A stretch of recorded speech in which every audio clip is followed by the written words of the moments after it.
E aí, galera, beleza ou não? Deixa eu perguntar pra você, tá gostando do nosso conteúdo? Tá visualizando? Tá compartilhando com seus amigos? Não se esqueça, além de compartilhar, tem que pedir para eles se inscreverem no nosso canal e também deixar um likezinho lá em qualquer conteúdo, senão o YouTube vai fazer o favor de derrubar a inscrição dele, certo? Faça esse favor, então, ajuda a gente a compartilhar e vamos ensinar essa galera a fazer poesia, você que já está aprendendo. Esse é o início da 7ª aula, veja bem, 7ª aula. Você se lembra do conteúdo que a gente falou na outra aula? Se lembra ou não? Você usou o caderno ou não usou o caderno? Diga a verdade. Se usou o caderno, você vai lembrar. No outro conteúdo que nós falamos foi sobre poesia marginal. É bem natural o cara chegar e falar, que tipo de poesia você faz? Eu faço poesia marginal. Deixei bem explicado o que é o tema poesia marginal. Porém, com o passar dos tempos, a gente vendo que tinha muita gente naquela situação que não tinha condições para lançar livros, como aconteceu em 1970, o que aconteceu? Alguém inventou um nome para isso. Literatura marginal. É a literatura do pessoal da margem. Isso mesmo, o pessoal que vem das margens. Você se lembra o que eu te expliquei sobre o poeta que vem da margem? O poeta, ele é um poeta marginal. Ele só não faz poesia marginal. Porque a poesia marginal foi o nome dado para o pessoal que fazia poesia na época da ditadura. E entregava essa poesia de mão em mão nos mimeógrafos, que eram máquinas muito fáceis de executar, porém bem antigas. E daí o pessoal fazia lá os livrinhos deles e saíam distribuindo. O que acontece hoje com a poesia marginal é que ela tem uma amplitude muito maior.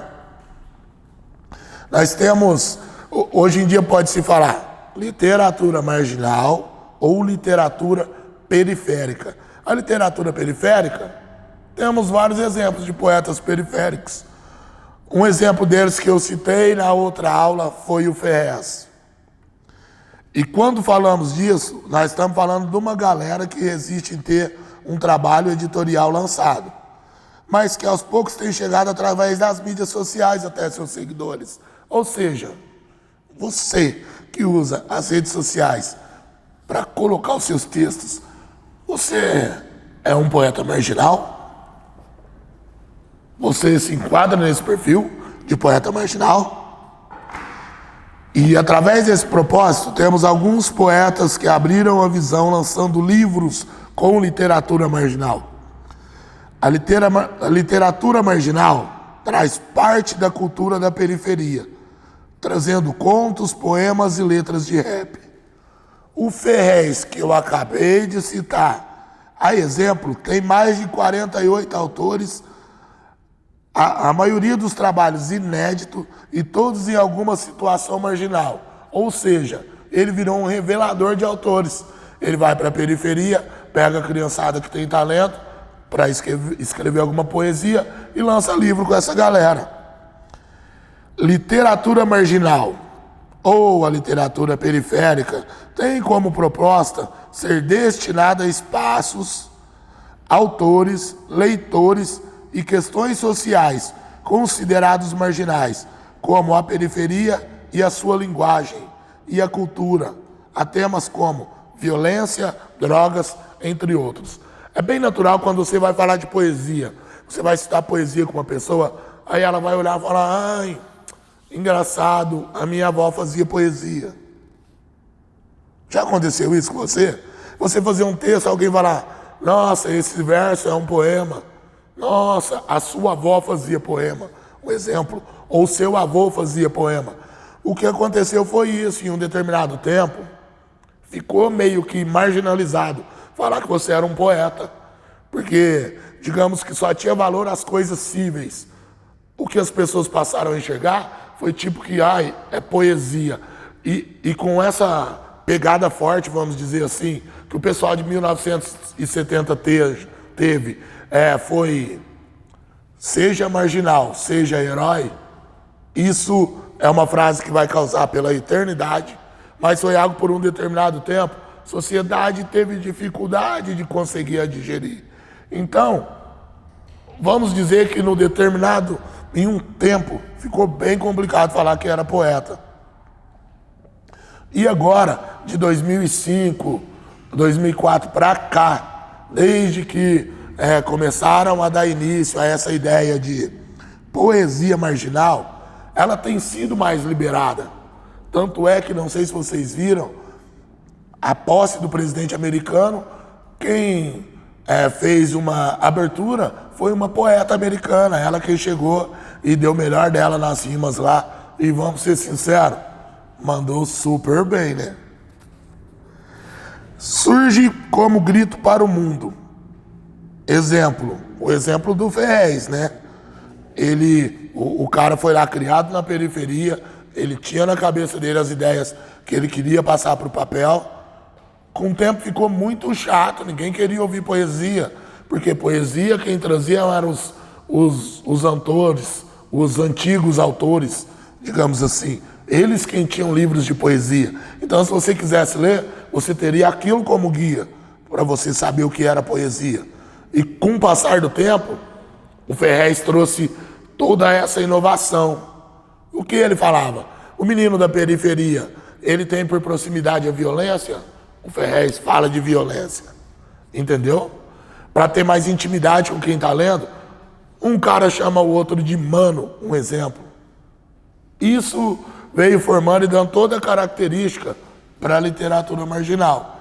E como a poesia não tem regras, o que aconteceu foi o seguinte: quem foi fazendo a poesia foi buscando um método de colocar ela cada dia mais nas regras, para poder, a regra gramatical, eu digo, foi procurando métodos para colocar ela na regra, para chegar hoje, ter o peito aberto em dizer: eu pratico literatura marginal. A poesia que eu faço é uma poesia que vem da margem. Eu escrevo o que eu tenho mais próximo, o que eu vejo todos os dias.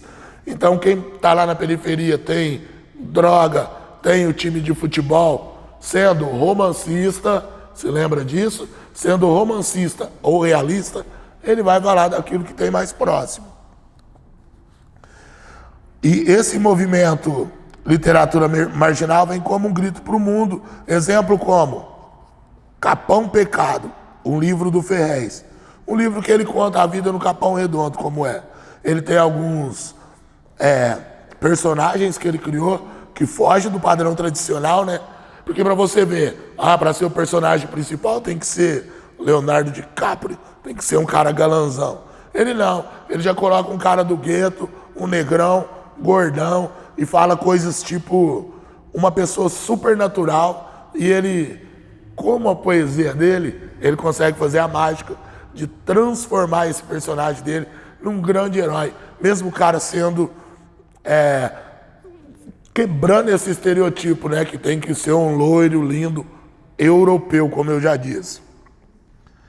O outro livro dele é o Manual Prático do Ódio. Olha só, você vê esse nome já causa um impacto na sociedade. Ninguém é inocente em São Paulo. Também do Ferrez. Que pedrada, né? Deus foi almoçar. Veja bem. Já pensou? Todo céu, já pensou? Deus sai para almoçar com bagunça que vai virar? Pois é, na poesia dele ele fala isso. Os ricos também morrem. E por vezes, você vai ver os conteúdos que tem lá, você vai enxergar muito bem cada personagem dentro da sua sociedade, dentro da sua comunidade. Você vai conseguir ter tudo isso muito perto. Eu tive a honra de participar de uma palestra com ele. E eu tive muita noção das dificuldades que ele encarou no início. Ele é um morador do Capão Redondo que gostava de escrever, e o pai dele queria que ele fizesse vários cursos, e ele queria fazer um curso de datilografia para poder escrever texto. O que ele gostava de fazer era escrever texto. E como sempre alguém fala: mas isso não dá dinheiro. Eu lembrei até de uma certa poesia que eu já falei. No almoço, almocei ódio. Na janta, sofrimento e dor. Assim é a vida do poeta. O pai dele não queria dar a máquina de datilografia para ele. Não, Ferrez, faça algo que vai te dar futuro. Poesia não dá futuro? Será que foi isso que o pai dele tentou dizer? Pode ser, né? Porém, o pai dele, ele teimou, e um avô dele deu uma máquina de datilografia para ele. E através dessa máquina de datilografia, ele começou a escrever. E ele sempre teve muito aberto na cabeça dele essa ideia de quebrar padrões. Até porque ele mesmo disse, ele nunca foi o mais inteligente, nunca foi o mais bonito, nunca foi o mais simpático. Porém, no papel ele conseguia ser. E ele pegou tanta autonomia, recebeu vários prêmios fora. E quando voltou, ele já voltou um escritor respeitado. E ele é o cara que escreveu o roteiro do Laranjinha e Acerola, para quem não sabe. Foi uma vitória muito grande para quem para quem tem esse tipo de trabalho, ver um trabalho como é o Laranjinha e Acerola passar em uma grande rede de televisão. Ver o cotidiano, ver o que está sendo vendido, não em forma de um zoológico humano, porque o que as pessoas querem ver, na realidade, é um zoológico humano. É entrar para dentro da favela e ver o que acontece lá, como é lá. E o Ferrez escreveu algo de como é lá, com o olhar de quem é lá de dentro, entendeu? Ele não passou por uma peneira, vamos dizer assim, não teve um filtro para alguém filtrar o que ele escreveu e colocar lá. Foram colocados do jeito que ele queria. Aí ele começou a escrever tudo que via ao redor, as dificuldades, violência, tudo que tinha ao redor. Ferrez é o nome artístico de Reginaldo Ferreira da Silva. Ele é um romancista, vejam bem, contista, poeta e empreendedor brasileiro. Costuma utilizar suas obras, a chamada literatura marginal, por ser desenvolvida na periferia das grandes cidades e tratar de temas relacionados a este universo. Ele tem uma frase muito impactante que eu acho interessante, que eu vou ler aqui para você. Ele diz que sonha que, se a polícia tiver que levar alguém preso, que seja por porte ilegal de inteligência. Já pensou que legal? Por que você está sendo preso? Porte ilegal de inteligência. E essa inteligência ela pode ser desenvolvida, como eu já te disse, através da leitura, através do estudo. Não precisa ser um estudo chatão, porque todo estudo parece muito chatão. Faça o estudo do seu jeito, mano. Lê 2 linhas por dia, procure o conteúdo que você gosta, como eu estou te falando. Se você gosta de poesia, vá atrás de poetas marginais. Você vai começar a se interessar mais por leituras. Eu vou passar aqui, já passei o nome de alguns livros, e eu vou dar algumas dicas aqui para você guardar e você buscar esses nomes. Mesmo que seja, tem livro que custa R$21, cara. Livro do Ferrez custando R$21. Você pode adquirir uma obra dessa. E daí quando alguém vir perguntar para você, você fala, por quê?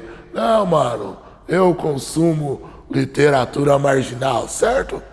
Eu leio literatura marginal. E aí o cara vai compreender quando você falar, cara, eu tô lendo um livro de José de Alencar.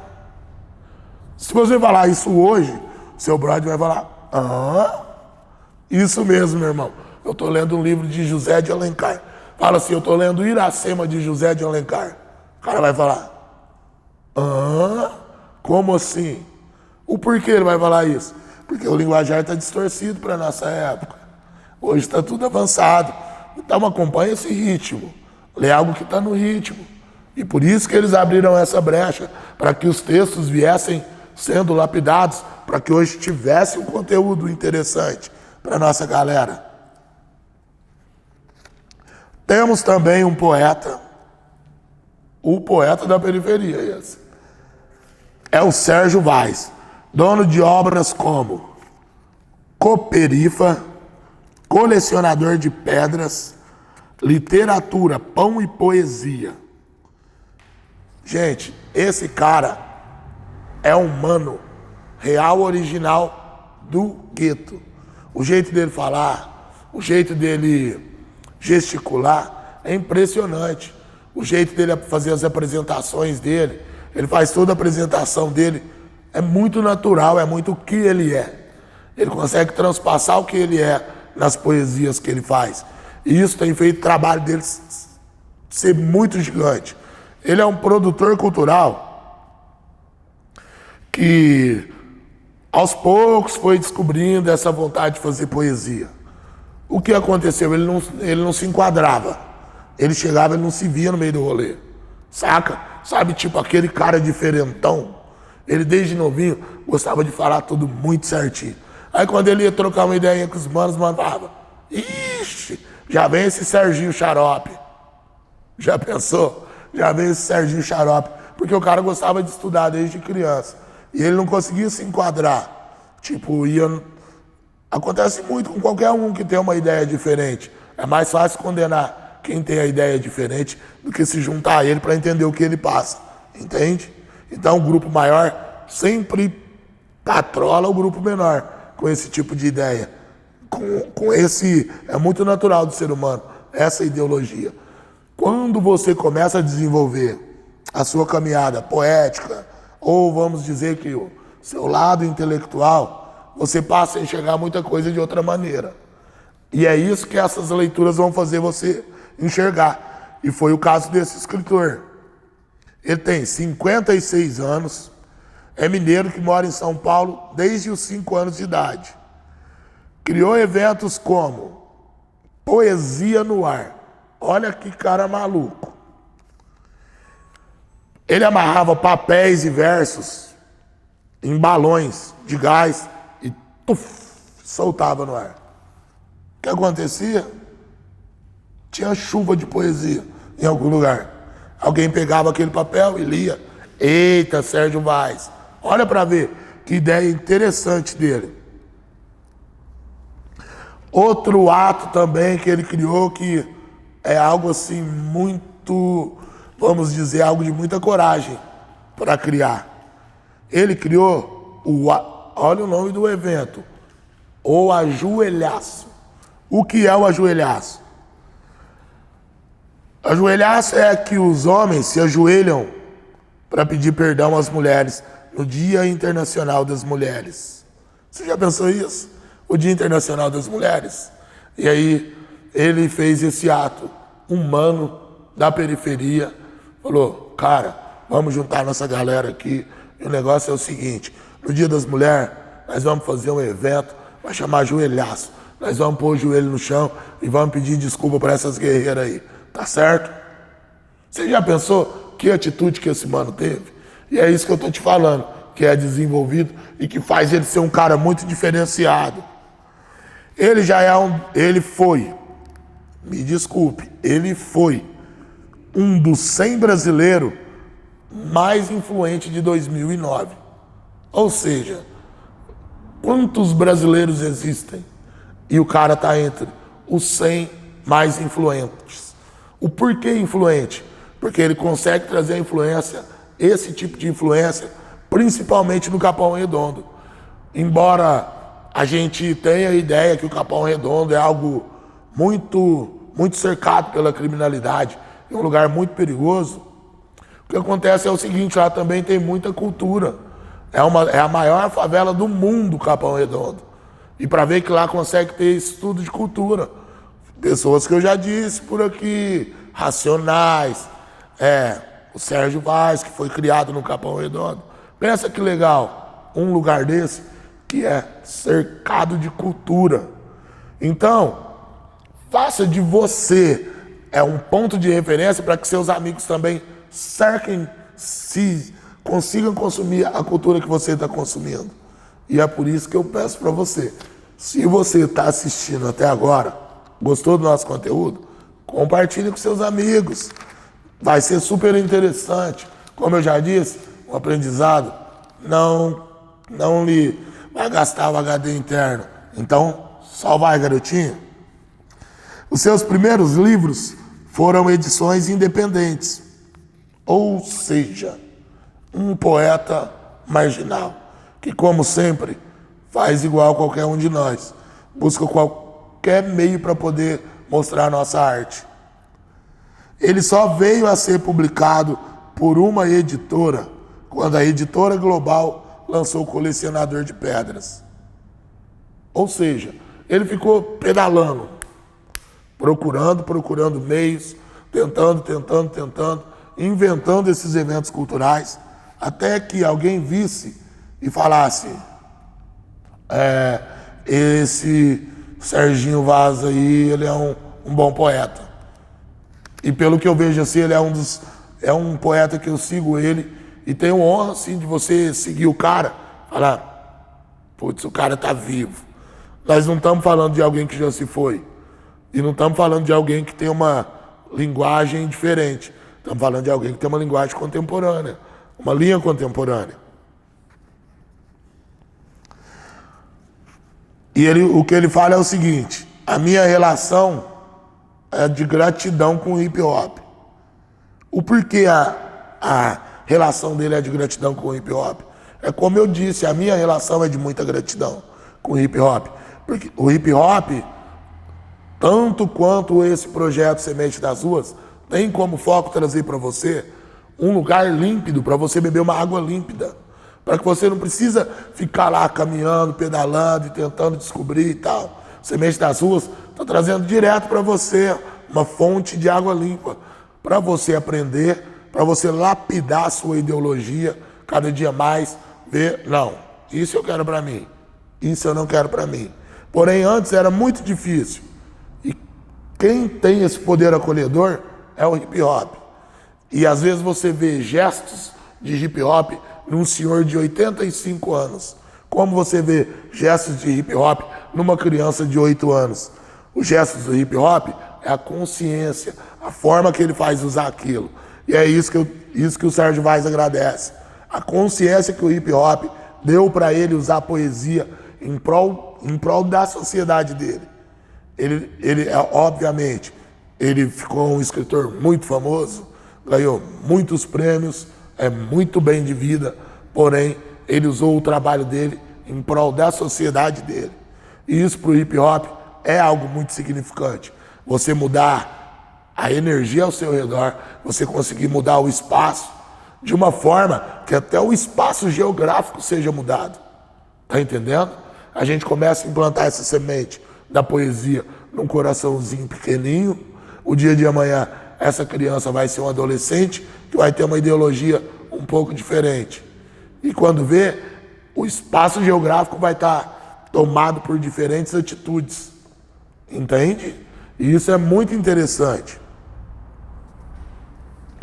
Sérgio Vaz ficou consagrado não só pelas palavras lancinantes, mas por uma rara sinceridade ao tratar das chagas sociais. O poeta prefere encará-las de frente. O morro ainda está nos anos 1970. A ditadura, por aqui, ainda não acabou. É o que ele diz. Ou seja, a ditadura ainda está no morro.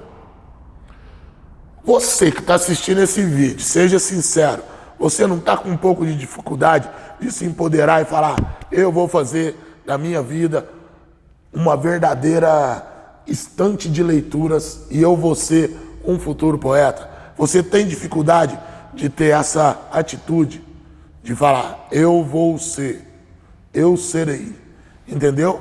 É isso que ele está falando. A favela ainda se limita a 1970, por vezes ainda recebe as migalhas que lhe sobram, enquanto o nosso povo tem que ir para frente, tem que ir para cima. Você sabe rimar? Sei. Legal. Quer lançar um livro? Se você quiser lançar um livro, lute para lançar o seu livro, seja com sendo literatura marginal ou não. Quer lançar um livro de soneto com literatura marginal? Lance, entendeu? O negócio é correr atrás. Eu vou recitar aqui para você uma poesia do Sérgio Vaz, para você ver como é diferenciada o estilo desse cantor. A minha poesia, apesar de pouca e rala, cabe na tua boca, dentro da tua fala. Apesar de leve e rouca, chora em silêncio, mas nunca se cala. E apesar da língua, sem roupa, não engole papel. Cospe bala. Mandou bem, não mandou? E é isso que eu estou falando, veja bem. Ele transpareceu em um texto da forma dele. E o que eu quero falar é isso. No próximo episódio, possivelmente, nós vamos estudar esse texto. Então, o que eu espero de você? No próximo episódio, caneta e papel ao lado. Veja, nós estamos passando para você um material que, se você tirar proveito dessas aulas, totalmente gratuita, gurizinho, você vai virar o poeta dos poetas. E é isso que a gente espera. E sabe o que de melhor? Você pode ser um poeta lapidado pelo hip hop. Isso é muito interessante.